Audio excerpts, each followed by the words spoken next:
Hello everyone, welcome to From the Star Wars Library, where Star Wars is in print, the Force is with the readers, and we return to the 1980s for a special supplemental episode this time around.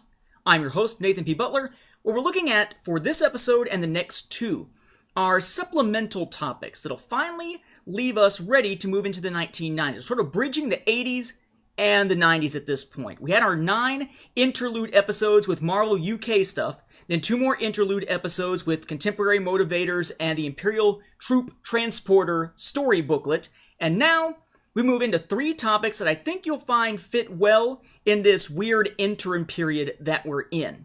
The first we're going to look at is the My Comic Star Wars comics. I don't mean my comics, I mean my comic. Ay, ay, ay. Oh, wait. Is that supposed to be a Spanish thing? Is ay, ay, ay? Spanish heritage? Huh. Maybe I just made a pun there without really meaning to. My Comic is kind of a weird publication when it comes to Star Wars history. Recently, it was featured on the StarWars.com Star Wars blog. It's simply starwarsblog.starwars.com in an article by Rich Handley. You may recall that in 1985 and 86, we had the Ewoks cartoon series running. We had Droids running, albeit with just 1 season, and then they had that special, The Great Heap. And to go with those Star Comics, the small little kiddie imprint of Marvel Comics, put out Droids and Ewoks comic books. We've taken a look at all of them recently on From the Star Wars Library. But outside the United States, another publisher was putting out original Star Wars Droids and Ewok stories. It's a company called Editorial Gespa, and it was based in Spain. So these are Spanish-language Star Wars comics. We think. See, that's the thing. There is no direct evidence at this point, I was going to say connection, but there's no direct evidence at this point that these comics were officially licensed. They might have been. They probably were, given some of the other comics that are in there and some of the labels that are on these. But, you know, if you buy a bootleg, say, DVD, then what are you going to see? You're going to see a label that makes it look genuine, all kinds of fancy stuff on the cover, but it may not be real. No matter how authentic it looks, it may not be real. I, at one point, for instance, back before they put out the classic trilogy, the special editions on DVD, I had someone who had apparently taken, I guess, a Laserdisc copy of it and transferred it onto DVDs and then sold it at some conventions and such. I was not really gullible enough to think that this is the real deal, but hey, it was the only way to get the special editions on DVD at that point. Otherwise, it was all VHS. And when you look at those packages, I threw them away years ago, but when you look at those packages, it's bizarre. It's things like, from Paramount Pictures. What? Starring Arnold Schwarzenegger. Who? Is he in the Chewbacca costume? What's the deal here? Usually there is a tell for a hastily done bootleg. But if you see bootleg materials or faux items out there for high-end things like whether it's iPads or purses or whatever, you're looking at some pretty good counterfeiters out there in the world. And there's the question of whether or not this was an unlicensed set of Star Wars stories, or maybe it was legit. And unfortunately, until they know for sure that it was definitely legit, Dark Horse Comics can't reprint them, so they're not winding up in the pages of Wild Space or anything like that. So what exactly is the deal with this series? It's called My Comic, published in Spain in 1986, collected in 1987. Basically what My Comic is it's a series where they divide up the individual issues into a lot of different stories from different cartoon franchises. Inspector Gadget, Pink Panther, stuff like that, including Ewoks and Droids. But each one only gets 2 pages for a story in that issue. Think of it as sort of a middle ground between what we usually see with the comic strip in Sunday papers now, like Garfield or Foxtrot or whatever, in terms of length.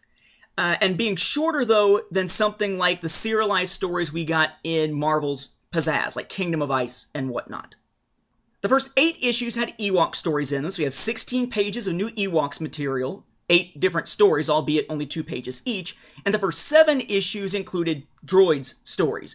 Though, how these all fit in with the continuity, if they fit in at all, because we don't know if they're actually legally licensed materials, that somewhat has yet to be seen. Fortunately, Adolfo Rodriguez, who's a Spanish fan of the Star Wars saga, brought this up on the darkhorse.com message boards. Eddie Vanderheiden, who was also with me when we did the dates and such for the Essential Atlas, and longtime Star Wars contributors Abel Pena and Rich Handley kind of jumped into the fray, and while they haven't been able to find any actual proof that these really were legit and therefore can't get them officially published, basically they started a project where they took all of them, scanned them in, and replaced the old Spanish dialogue with English. So now, if you go to Abel Pena's website, Rich Handley's website, and such, you'll be able to actually go and find these My Comic Droids and Ewoks comics for free as a downloadable PDF, an Adobe Acrobat file in English, which I think is one of the coolest things I've seen in Star Wars archival materials in quite a while. Seriously, they've taken what amounts to, I don't know if you can see any of that there, this Spanish dialogue and whatnot, and have just converted it. Very nicely done. Looks very official. Thank you, Photoshop, I'm sure. So now you can read these long-lost Star Wars stories. The only things that aren't really translated, because they're in, sort of a graphic art form as opposed to just regular lettering, is the titles. But what new stories do we get out of this? Well, for Droids, we get Neutralizing Trigon 1, Kia Kidnapped, The Stolen Ship, Sabotaged Droid, Troublesome Outing, probably should be The Troublesome Outing, but whatever, The Secret Disc, and The Cloud. And all of these, again, are 2-issue stories, but it is kind of interesting to see that, unlike the Droids comics that we got in the US, these actually make significant use of characters from the cartoon series other than just the Froms.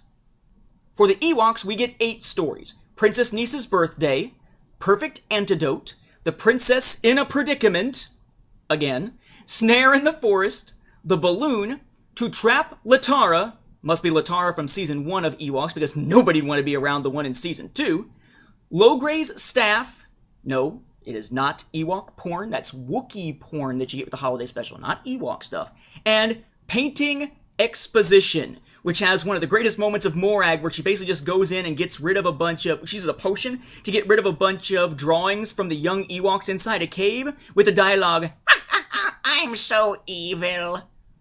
Yeah, you are, and we're kind of glad you know it, but maybe you shouldn't go around talking to yourself and saying stuff like that. For what it's worth, continuity-wise, there are some of these that really don't make sense. Neutralizing Trigon 1 and Kia Kidnap, the first 2 Droids ones, really don't fit in with the continuity of what we see in the show. They're similar to events in the show, but they're not actually those events, which leads to the speculation that maybe what you've got here is basically an adaptation that takes a lot of liberties because it's only 2 pages long, perhaps. So those, even if these things are licensed, probably out the window, or at least considered adaptations that are of less validity than the cartoons that they're based on.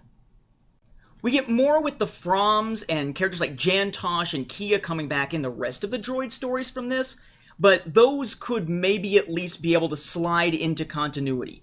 You have to sort of decide whether or not they need to take place before the Froms wind up getting arrested or afterwards. In one case, you got Kia talking about the droids coming back to their planet, so it kind of makes sense that it might be after those events.